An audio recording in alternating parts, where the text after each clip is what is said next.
This is one of my favorite Sundays of the year. We get to look back on some things that we've been a part of and also cast some vision and look ahead to some of the things that are coming up in the next year.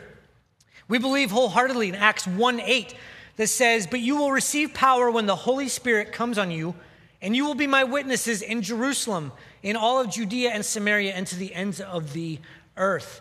And as a church, when we look at that, Jerusalem is Valparaiso. It's this northwest Indiana part of the world. Judea and Samaria would be our nation, the areas directly surrounding where we live, and obviously the ends of the earth would be all over the globe. We believe as a church that while there is benefit, there is a lot of good things that will happen when we come together on a Sunday morning, when we gather in this place, when we come to worship and to pray, to hear the message, to see our friends. There's good in that. But if that's all it is, then we're missing out on something. We gather for the purpose of scattering into our world. We gather for the purpose that we would be empowered here, that we come together as the body so that we can go into our community, we can go into this nation, and we can go across the world. And so part of what we're going to talk about today is more than just this gathering here, but what happens when we leave this place. What are some opportunities that we can have to go and bless our community, to bless our nation, and bless our world? What we're going to do here in this first part is we're going to celebrate this past year. We're going to look back on things that we were engaged in as a church, not so that we can pat ourselves on the back, not so that we can boast about anything or say, oh, look how awesome VNC is, but to say, look what God did in and through us, in our community, in this nation, and around the world. So this is not necessarily a State of the Union address. Last year, I remember on this Sunday, it was great. I was explaining some things and we would clap after everything. I appreciate that. No, it's not for me, but if we could just wait till the end when we celebrate everything, we could celebrate that all together when we're finished. But I do want to say, I have a short video I want to show you. But I'm very thankful for the team I get to serve with, our mission team, who's part of our board, our church board, the leadership team. And that's Brian Gifford, David Steele, Steve Hudgens, and Stephanie Anderson, who help come together to bring this message, this vision, this going out into the community. So I'm so thankful for that team, and I get to serve alongside with. But as we move forward this morning, I want you to take a look at this video.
Pretty neat to see the pictures and the images of those things, those events, and it's hard to believe that entire year's already gone by.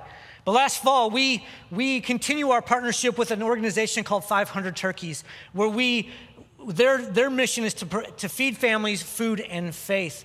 And during the Thanksgiving season, they set out to raise enough funds to help provide meals for families in need. Last year, we distributed alongside of them 1,300 boxes for Thanksgiving. We collected enough supplies to make that happen. Our teens were a crucial part in sorting and setting up for boxing, and it was amazing just to see how you all stepped up and stepped in to volunteer and make that ministry happen. This past August, we were engaged in Turkey Palooza, where we raised collectively nearly $11,000 to help offset the cost for 500 turkeys. Back in February, we were a part of something called Night to Shine. This was our second annual opportunity to partnership with the Tim Tebow Foundation to provide a prom for people with special needs. This ongoing partnership with the TTF and also with Opportunity Enterprises provides a first-class night for our guests, that they get pictures, food, red carpet treatment, limo rides, and of course the dancing and karaoke that happens. We transformed this place into an incredible arena of dancing, of banquets, of fun, but most importantly of joy when you see the faces of our guests. We hosted over 300 guests this last year, which was pretty much to max capacity, and over 600 volunteers, and then just people that showed up. We didn't know who they were. They just came to watch. We cannot do this without the generous support and sponsorship of many businesses, sponsors, and obviously you who make this event happen. Back in May, we were part of Serve Day, where we go out into the community. We bless our community without looking for anything in return. We went out and painted and fixed and busted up and gutted out and all sorts of things where we could just go and offer ourselves as a church without any ulterior motives of trying to talk about VNC or talk about anything. We just were there simply to bless and to serve. Nearly 100 people from this church went out to serve our community. We served at PCACS over on Campbell Street, Opportunity Enterprises, and several homes here in our community that were in need. We're also a sending church where we go past the community. We sent several trips into different areas of our nation last year. We had a group of people that ventured to Western Kentucky, to Hardin, to a campground called The Hill, where it was started by Bob and Kay Warren. Kay lost her husband a couple years ago and has continued to work on this campground by herself with a small team down there. And our team of people went down simply to bless this campground as they blessed their community. They spent the week helping fix up the campground and working within the local people to help just to reach them, to show them God's love. At the end of this trip, this group bonded together with each other, the group from the campground, and also people from that community. We also sent a trip down to Collinsville, Illinois, in the St. Louis area, where we were working with a church, with a man named Pastor Kevin Hancock, who had to close the doors of a church several years ago and is replanting this church in a new and fresh way. The team that went down there spent half a day at a place called Good Samaritan Ministry, which is in East St. Louis, ministering to a people in an area that needs a lot of love. The rest of the week we spent working at the church, helping to re-landscape, helping to make the church look nice, helping to rebuild this pavilion, because this church is so community-minded. They want to go and bless their community. They want to love their neighbors. And it was one of those that we didn't just give to them, they gave to us. As we were spending time with people from their congregation and people from their community, they taught us what it means to truly love our neighbor, love the people that we live 50 feet across from in our neighborhoods, in our homes. And it was just amazing to be down there. I want to give you an update. In about 3 weeks, we were supposed to have been embarking on a trip to Greece. And we had a team of about 11 people that were supposed to be heading to Thessaloniki, Greece for 10 days to serve at the refugee camps and to help reach the Greek people. I say was because part of the plans, all of the plans that we had in place to go to Greece have actually fallen through. The missionary couple that we had been working with, Josh and Shannon Herndon, had been planning to be there. And our original trip that we had planned in July had to be moved to September because they had lost their visas and had to reapply for those. Over the course of the summer, they were working for them, and the Greek government, every step of the way, denied their visa, and they are not able to live there. So the plans that they had in place, all of these ideas and thoughts and dreams of serving the Greek population, pioneering the work of the Church of the Nazarene in Greece, have kind of gone on hold. Josh and Shannon and their kids have actually been reassigned to and are now serving and have boots on the ground in Romania. And while they did not plan this, I love to see a couple that are obedient to God's calling to say, we'll go where you lead us, where you send us. The doors were closing for whatever reason in Greece, but are opening up for them in Romania. So with them not being in the country, we had to make a change. We could not embark on this journey without them there, and we had to forego the trip this year and are looking for future endeavors internationally. Many of you remember back at FamJam, part of the emphasis of FamJam was on our Greece partnership, especially on the refugee crisis that is happening. Our kids rallied around this cause, and on Tuesday night at FamJam, it was set up for a refugee experience where the kids literally tasted and saw what it would be like to live as a refugee. And throughout the course of the week, the kids, in help with the jar wars and sliming the pastoral staff, the children's staff, they raised over $4,200 to help go towards the crisis in Greece. And so just to let you know, even though Josh and Shannon are no longer in Greece, the money that we raised is still going to go to help in refugee relief effort. We know we had a lot of people asking about that. So we want to just make sure you know that money that was raised is still going to affect and help out refugees. Our high school students, the Summit Ministries, went to Panama City, Florida back in July. Over 40 students and volunteers ventured to Florida for a week, and in this campground that they were staying at, in the surrounding areas, they just went out, they spread across this community and served different homes and different places that were in need. One of the projects that they served was a low-income school that had very limited resources, and the one man that they had that employed at the school that oversaw the grounds and the maintenance simply could not keep up with everything going on. And so the team went in and they worked around the grounds. They made it look beautiful. They made it look nice. The principal of the school came out in tears because she was blown away at the fact that a group would come down and help them and bless them in this way. It gave them a step forward to move into their school year, that the kids would come back to a school that looked as nice as it did. I love serving alongside Pastor Mike Denny and Pastor Morgan Hummerkhauser, as they are not just about bringing our kids together and into this building, but they are helping them to be mission-minded, to go into the community and across the world to serve. And so we just love that our student ministry is involved in these missions. We also had 3 Olivet students that over the years have been part of our student ministry that went out across the world and served in different areas. Lindsay Walsh went to Greece, where she was able to be in a refugee camp, hands-on serving with the refugees and helping with that. Jessie Johnson went to Thailand, and she served for 10 days with women who were caught up in sex trafficking.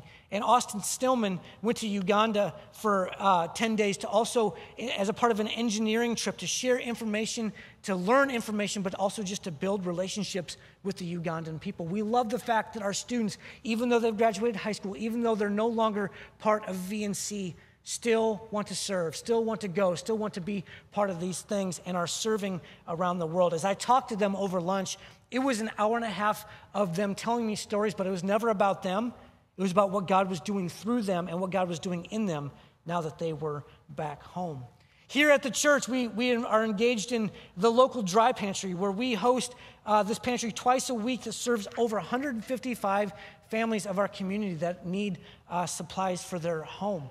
We also host the men's shelter every Friday night, October through April, where we host somewhere between 15 and 25 men who are in transitional housing and need a place to stay. Many families, individuals, and life groups have been so generous in volunteering for the shelter, but also in giving of their resources and time to provide meals, both dinner and breakfast, throughout the year. Our entire children's department is so incredible in our student ministry, are so incredible in joining in on the ministries, the missions that are happening, where they're involved in 500 Turkeys, they're involved in Night to Shine, they're involved in Serve Day, and all the different things that are happening. But last year we told you that our preschool was engaging in a new ministry called Superheroes of Service, where they believe that our kids, no matter their size or age, can still be mission-minded.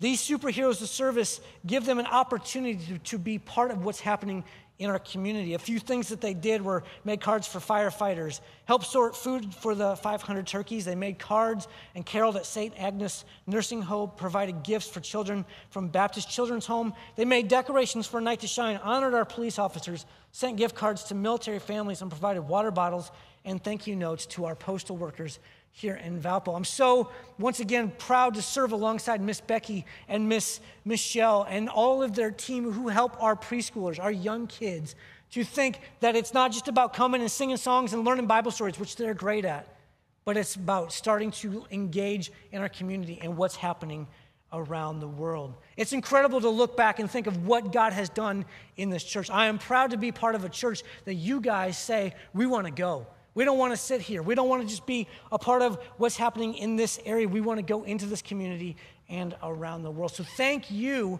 for what you've done, all that you do, and what you are going to do moving forward in this church and in this community. But as I look at that, as I see what we saw in the video and think back on this year, I call that a good start. We don't ever want to get comfortable. We don't ever just want to stop and say, oh, we did enough. We're comfortable where we are. We want to push forward and move forward to do more, find ways to bless and just serve this community and this world. So we're going to look ahead to see some things that are coming up. We want you to get out a piece of paper or your calendars, or if you've got a really good memory to remember these dates, they're going to be up on the screens as well. But just some of the things that are coming up that we want you to be part of. 500 Turkeys is happening again. We're going to start collecting food at the end of September and the beginning of October, all throughout October, where we'll be collecting boxed mashed potatoes and yams. Be on the lookout for signups to be engaged in those ministries. Boxing nights, the nights where we bring together all the supplies into those boxes, are being Monday and Tuesday, November 13th and 14th, and distribution will be Saturday and Sunday, November 18th and 19th.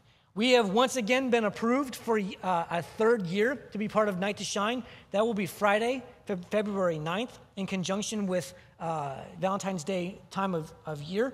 Serve Day, where we plan to, again, I love it, go out and serve our community and bless our community, will be Saturday, April 21st. The shelter begins Friday, October 20th, and we need people to sign up for the different shifts that are available, and also to start signing up as individuals and groups and families for those meals throughout the year. We are sending 4 mission trip opportunities this year.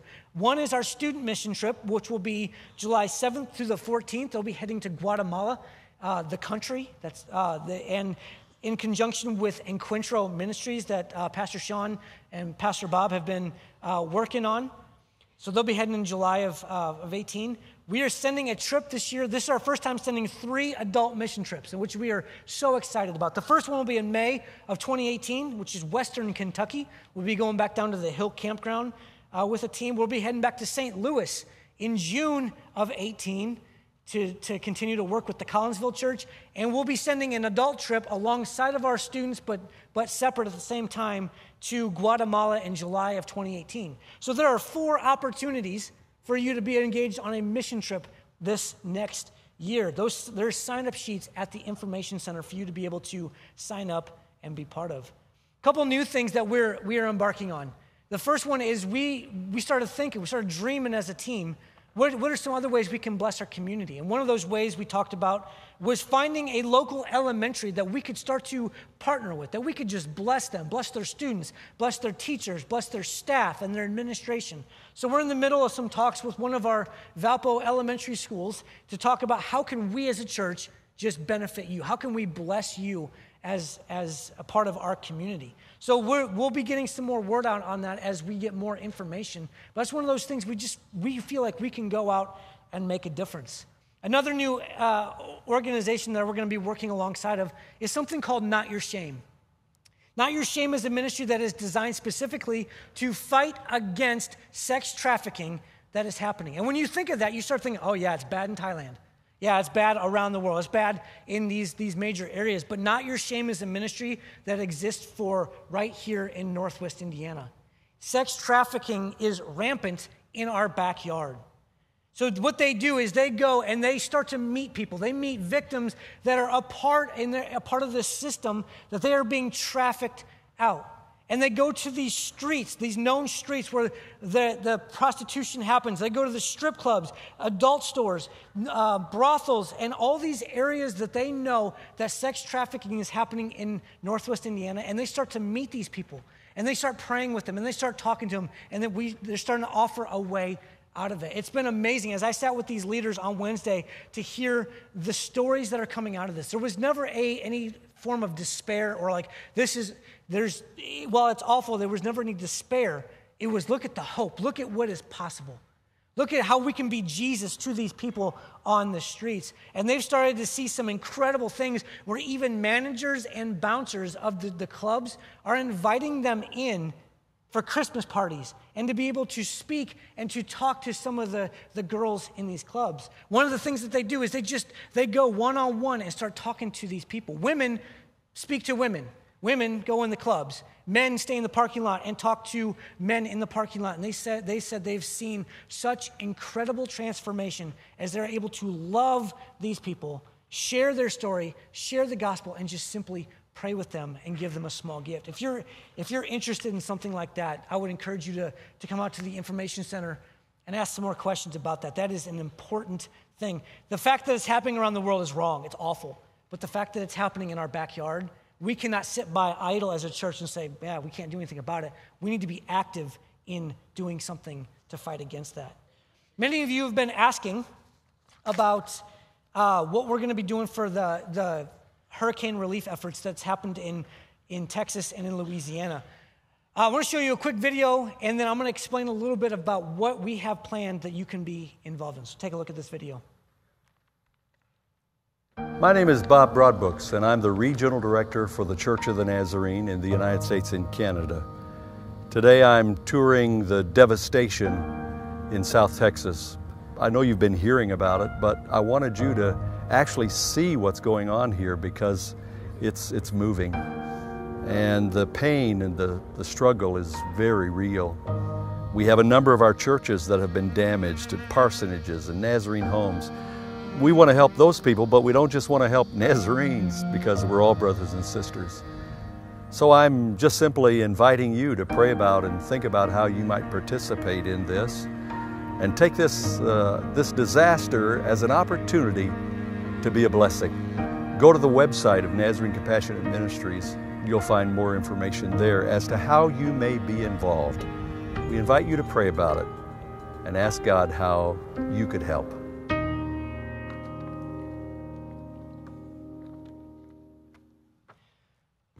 So we show that video, if you want to go to that website, by all means go to the website, but we show that video to show that our Nazarene denominational leaders are on the ground. They have boots there, and they've started to assess some of the situation. Our plan as a church is to send supplies and send teams down to start some of these relief and cleanup efforts. So if you are interested in being part of any of this, we are starting to gather supplies this week.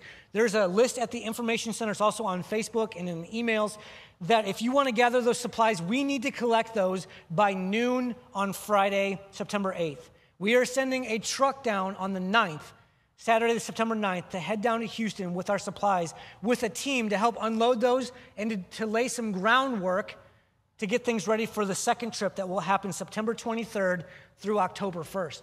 That trip will be the big trip where we're sending down workers, and we're going to spend the week serving and cleaning up and doing what we can. But we invite you to be part of that. If you're interested in maybe just giving money is needed too to help fund some of the things that are happening to be able to help out with some things that are down there. Make sure you make the checks out to VNC and clearly mark on there that it's for Houston or Hurricane Harvey.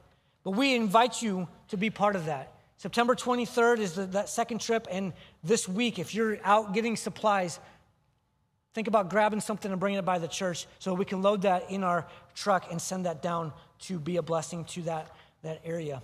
I think it's good that we go out, that we send out, but we also want to make sure that we're looking at what we're doing in our homes, in our neighborhoods, in our workplaces. We're going to be offering an evangelism class in October and the beginning of November where we take very literally the fact that we're called to love God with all of our heart and to love our neighbor as well. What does that literally look like for you? What does that look like in your neighborhoods, the places that you call home, with the streets and the houses around you, to say, which of these neighbors can I just simply love and bless and get to know? So we'll be talking about some of those things in the evangelism class, and we invite you to be part of that. As you walked in today, you received a card, and we want to talk about that just for a second as ways that you can be involved. The first way we obviously want you to be involved is to pray, because none of these ministries are easy. There is an enemy fighting against what we are trying to do, and we need to pray against those things. We need everybody to pray. Maybe the other thing that you can do this year is to take that next step. Maybe for so long, you've been watching from the sidelines. You've been cheering from the sidelines, thinking, man, that's great, go, do, love being part of this church. But maybe this year, if you're able, maybe this year you say, I want to step in. I want to be part of one of those things we're talking about. Maybe you want to go down to Houston. Maybe you want to be part of Not Your Shame ministry. Maybe you want to go on one of the mission trips next summer. Or maybe you want to volunteer at Turkey's or Night to Shine or Serve Day or be part of the shelter. Maybe it's time that we stop watching and we start getting involved. We invite you to be part of that, to join us in those adventures. And the third thing we want you to do is think about contributing financially to these. These missions that we've been talking about are funded from a separate budget. Everything that we receive for tithes goes into the operations of the church, and everything is funded out of this separate budget for the ministries that we just talked about. And we need your support to be part of that. And as you look at these cards, there's different areas on them that you can see. And just to make one clarification, the World Evangelism Fund at the top is our denominational opportunity to be able to support missionaries around the world. And so as you give towards this Faith Promise budget, you're also helping to support people like Josh and Shannon who are in Romania. And so we invite you to look at this and pray over it and to be part of this. And one thing I do want to clarify, maybe you're thinking, man, I'd love to be part of missions. I'd love to give towards mission because that stuff is cool. That stuff is great. That's awesome. But if I want to challenge you, if you're not tithing, if you're not first and foremost giving your tithe, start there. Start with your tithe in your obedience to what God has called us to do. And then over and beyond what we're given in our tithes is what we give to the building fund and also to the Faith Promise budget. So I want to just challenge you to think in those terms. What is God calling you to do? What is God calling you to serve and to act and to give? So as you've been processing some of these things, I want you to think about one thing. We as a church, we're not called to go and make a difference. We are not called to go and help people. And you might be thinking, that's crazy talk. That doesn't make any sense. After all the things you just laid out, I want to clarify that we are not called to just go do good things. We're not called to go and be philanthropic and to do nice things towards people. Our goal, we are called to be the church. Our goal is that when we gather in this place, that as we are chasing after Jesus, as we are engaged in small groups and in church services and different things, that we are called to be transformed so much like him that when we come together as the community, as the body, as the bride, that we become the church. And as all of us are chasing after Jesus and we're being made like him, that collective church mentality, when we become that church, the fruit of that is when we go out. It is a result of our transformation in him that we are able to go serve and do these things around the world. So our challenge to you is, don't come in here thinking, I want to do some good things. I want to go and make a difference. Come in here and say, I want to be transformed by Jesus. I want to be made like him so much that when I gather with these other people, that we just can't help ourselves but to go serve in our community and around the world. We do not claim to be starting or manufacturing any of these missional opportunities, but only to partner with what God is already doing. Throughout history, God has acted in mighty ways, but always through the involvement and obedience of us as people. He is inviting us to join what he is already doing. He needs us to go into these places. God is already working in Guatemala and Kentucky and St. Louis and in Houston. God is already working on the streets of East Chicago and in these clubs and in these brothels and in these places. God is already working in Night to Shine on February 9th. God is already working in your office and in your home and in your neighborhood. He is inviting you to join in with what he is already doing. And he's inviting us to be part of that. But if you're like me, you like a good idea. Man, those sound like great ideas. Those sound like really neat things to be part of. But sometimes, as we dream these dreams and we have these thoughts, something starts to creep in. Something starts to happen where it's like, I have this idea, I have these good intentions, I want to do these things. But then there's these doubts. And there's this thing that starts to crumble, and these dreams start to fade away. And that something that creeps in is fear. Fear is what's lurking around the corner trying to hold us back. You may be thinking, I want to be part of those things, but what if? What if something happens to me? What happens if I can't afford it, if I get hurt, if I don't know what to say? What if I'm rejected by my neighbors or I don't have the right answers? What if? And we have these fears. And so these great dreams that we're thinking, I want to be part of this, I want to go do this, I want to serve, I want to be on a mission trip, I want to be in this community, but then it's like, what if holds us back? At the Leadership Summit this past August, a man named Gary Haugen said, he's the CEO of International Justice Mission, said this, that fear concentrates on the bad actions of human beings. And it takes the focus off of a good God. Fear focuses on the failures. Fear focuses on the consequences. Fear focuses on the things of what I could lose. We're not called to look at the fears. We're called to look at our good God who is there every step of the way. If we are more impressed by the actions of bad people than the actions of a good God, then fear will win. And so when we look to Scripture, it says that fear is found in the Bible 365 times. I found that on the internet. I didn't go and count them, but it was on the internet, so it had to be true. But we find these verses. And let me just read these over you as promises from God. And these are just a few of the examples. Deuteronomy 31:6 says this, be strong and courageous. Do not be afraid or terrified because of them. For the Lord your God goes with you. He will never leave you or forsake you. Psalm 56:3-4 say, when I am afraid, I put my trust in you, in God, whose word I praise. In God I trust and am not afraid. What can mere mortals do to me? And then Psalm 34:4 says, I sought the Lord, he answered me. He delivered me from all my fears. And so when we go to Scripture with these promises, we can have those fears trying to pull us down and pull us back and hold us from doing those things. But God says, I am with you. Look at me.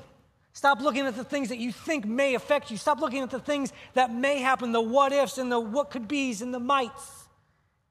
He says, look at me and I've got you. So here in a second, Kyle's going to come back out and lead us through a song. But during the song, I invite you to reflect first on God's goodness, on his promises for you and his strength.